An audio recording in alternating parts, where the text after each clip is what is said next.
Salut, bienvenue dans la vidéo de la semaine 19 de la ferme de terre. Donc nous on fait du maraîchage sur sol vivant, en agriculture biologique, donc voilà, si vous voulez suivre nos aventures, je vous invite à vous abonner. Donc cette semaine on s'est occupé à tailler les tomates, donc vous voyez qu'elles commencent à avoir des jolis bouquets. Et là on arrive au troisième, quatrième bouquet, cette semaine 19. Donc comment on fait pour continuer à les tailler? Donc vous voyez on a deux branches, parce qu'on nous a dit qu'on les faisait partir en deux têtes. Donc là on voit distinctement en fait les deux têtes. On voit que le pied il commence à être bien gros, bien large, bien costaud, donc c'est très bon signe, c'est que ça pousse bien. Et que la pousse elle est homogène dans la serre, voilà, donc c'est qu'on a bien travaillé. Donc après voilà, on continue à égourmander, donc voilà, on retire les petits gourmands qui poussent entre la tige principale et les feuilles, et on les enroule dans le sens des aiguilles d'une montre, sur les deux ficelles qu'on avait au préalable moment mis, et ce qui permet voilà, de les conduire et de les orienter. Après, on va aussi continuer à s'en occuper, hein. En gros, on passe au moins une fois par semaine pour retirer les gourmands lorsqu'ils sont le plus petits possible. Comme ça permet d'avoir une pousse qui est plus linéaire. Après, on se retrouve dans la serre numéro 5, où là, il y a les aubergines qui ont pareil, ont bien poussé, et surtout les herbes indésirables qui ont poussé avec ces aubergines-là. Normal, hein, puisqu'on est en sol nu, on vous avait expliqué que c'était pour réchauffer le sol, du coup, bah, on les désherbe. Là, on arrive dans la serre numéro 3, donc on voit que voilà, c'est bien le chantier. On est en train de se dire qu'on va reformer la serre numéro 3, comme on vous l'avait expliqué. Et là, c'est la dernière étape. Donc, en gros, on retire les résidus de culture. Donc là, en l'occurrence, il y avait des choux. Et sur la suite du paillage plastique, il y a des blettes. Donc, on voit Laurent qui est en train de retirer les blettes. Donc, ce qu'on fait, c'est qu'on coupe juste au-dessus du niveau du pied. Comme ça, c'est facile pour retirer le paillage plastique après. Et après, on trie les blettes sur celles qui seront possiblement vendables et celles qui iront aux poules des copains. Voilà, parce que rien ne se perd sur la ferme. Même les légumes qu'on ne vend pas, bah, on les mange nous. On fait des paniers Too Good To Go aussi. Et on fait voilà, tout ce qui ne part pas et qui n'est pas mangeable pour les humains, bah, c'est les poules qui les mangent. Donc voilà, il n'y a rien de perdu. Après, on retire le paillage plastique avec Kulka qui est toujours en train de surveiller s'il n'y a pas des campagnols, parce qu'elle a bien compris que les campagnols, ils aimaient bien être là-dessous. Et en enlevant le paillage plastique, on s'est rendu compte qu'il y avait beaucoup de décomposeurs de la matière organique.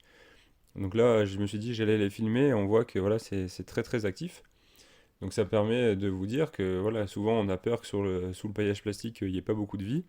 En fait, si en dessous du paillage plastique, vous avez beaucoup de matière organique, enfin voilà, que le sol a de quoi se nourrir, ben, tous les habitants du sol, ils vont être très contents et ça sera très vivant, même s'il y a un paillage plastique par-dessus. Au contraire, ils seront à l'ombre, ils seront même dans de meilleures conditions. Donc là, c'est la partie du jardin du haut, qui n'a pas de nom, voilà, c'est peut-être la zone pédagogique, on va l'appeler. Et du coup, sur cette zone, on avait stocké le compost.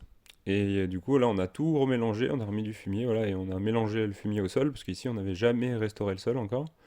Donc on vient de le décompacter, de mélanger le fumier au sol. Et après, par la suite, la semaine prochaine ou celle d'après, on va venir mettre du compost, et on va venir planter des patates douces et d'autres cultures ici. Et après, du coup, dans la zone numéro 3, c'est pareil, on est venu décompacter puisqu'on vient cultiver là où il y avait les passe-pieds, puisqu'on rechange les serres, enfin, l'emplacement dans les serres, comme je vous avais expliqué. Et après, on met un coup de râteau. Et après, on vient installer une toile tissée, puisque là, on va installer des concombres. Et en fait, les concombres, ils ont besoin d'avoir un sol qui est réchauffé par le paillage plastique. Et en plus, ils restent longtemps en place, donc on préfère éviter de les désherber. Les betteraves, elles ont été semées beaucoup trop denses, ce qui nous oblige à en fait venir les éclaircir. Parce que en fait, je m'étais trompé de disque, hein, tout simplement, lorsque je les ai semés. Et si on les laisse comme ça, il y aura que des feuilles. Et la partie qu'on veut faire grossir de la betterave, hein, eh ben, elle sera jamais très grosse. Donc vu qu'on a quand même envie d'avoir un peu de betterave, ben, on vient les éclaircir. Donc en gros, on en enlève quasiment une sur deux, hein, voire même à des endroits 2 sur 3 tellement il y en avait. Donc c'est un peu un gaspillage de graines, mais bon, au moins, on est sûr d'avoir assez de betteraves. Mais on saura qu'il faudra faire plus attention sur le disque qu'on met pour la betterave. Et après, donc ça c'est le jardin 4. Donc c'est le jardin 4, on n'avait pas fait de faux semis avec le bâchage avant de venir installer les cultures. Et ça se voit parce qu'il y a un petit peu d'herbe qui pousse malgré le compost. Donc ça c'est logique, hein, vu qu'il n'y a pas eu de faux semis. Donc voilà, il faut qu'on désherbe un petit peu. Et ici on est dans la serre numéro 4. On voit Laurent qui désherbe avec son super gant, son super gant de vaisselle. ce qui permet d'éviter de se faire piquer par les cises, parce que les cises des champs, ça pique les bras. On voit les artichauts qui ont bien poussé, hein, ils commencent à se mettre en place. Les herbes aussi, hein, on voit que là où il y a du compost, l'herbe pousse quand même beaucoup moins. Et pareil pour la rhubarbe hein, qui commence à bien pousser. Et ces endroits-là, bah pareil, il va falloir qu'on vienne les désherber. Après, nous, on a fait des semis de melon. Donc pour faire les semis de melon, on a toujours la même technique, hein. On prend du compost de déchets verts, on le tamise avec une caisse. Et du coup, ça fait une sorte de, voilà, de terreau, même si c'est pas un terreau de grande qualité, comme je le disais. Et après, on vient mélanger un petit peu de fumier avec ça. Je dirais qu'on met 5-10% de fumier. Ce qui permet d'avoir quand même un petit peu à manger pour les légumes qu'on met, parce que le compost de déchets verts, même tamisé, c'est quand même assez pauvre. Et après, il faut bien l'humidifier. Une fois qu'il est humidifié, il reste bien humide, mais il est quand même dur à humidifier. Donc, il faut bien l'arroser la première fois. Mais voilà, on fait nos semis de cucurbitacées comme ça, voilà, melon, pastèque, petits marrons, butternut, etc. Et courgettes. Et franchement, ça fonctionne bien, voilà. C'est sûr que pour des graines plus sensibles, on éviterait de faire comme ça. Là, on se retrouve dans le jardin numéro 6. Donc là, on a fait un bâchage en préventif, justement, pour faire un faux semis. Donc là, ça fait au moins 3 semaines qu'il l'est, hein, il est même là, la bâche est même là depuis un peu plus longtemps. Donc on voit comme d'habitude que Kulka a bien compris qu'il y avait les campagnols éventuellement en dessous. Donc elle est bien attentionnée pour voir s'il n'y en a pas qui sortent et hop, elle les croque. Et on voit le sol aussi, qui a été, voilà, qui est à nu, hein, mais qui a été quand même bien mélangé avec de la matière organique. On voit plein de petits morceaux un peu partout. Donc le sol, voilà, il commence à digérer cette matière organique. Donc l'année dernière, on avait mis 30 kg du mètre carré, soit 300 tonnes hectares sur cet endroit. Donc c'est pour ça qu'on n'en a pas remis cette année. Donc on va venir semer de la carotte rouge sang. Donc c'est une variété ancienne qui est vraiment superbe. Donc on les sème avec toujours le semoir Earthway. C'est pas un semoir incroyable, mais quand on a l'habitude, il fait le travail. Et vous voyez, je marche sur la zone que j'ai semée.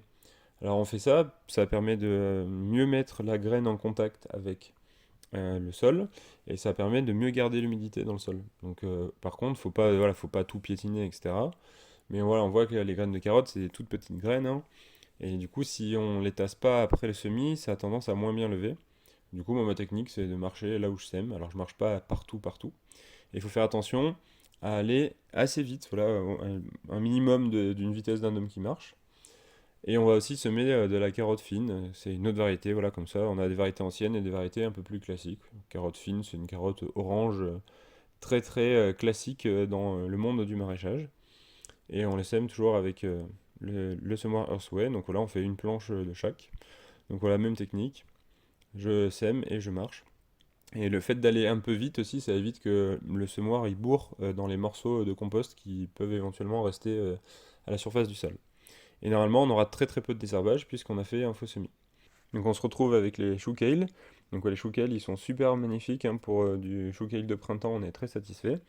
Donc la vidéo est maintenant terminée. Pensez à vous abonner, c'est super important pour nous soutenir. N'hésitez pas à vous poser vos questions dans les commentaires. Et je vous dis à la semaine prochaine pour une prochaine vidéo. Salut!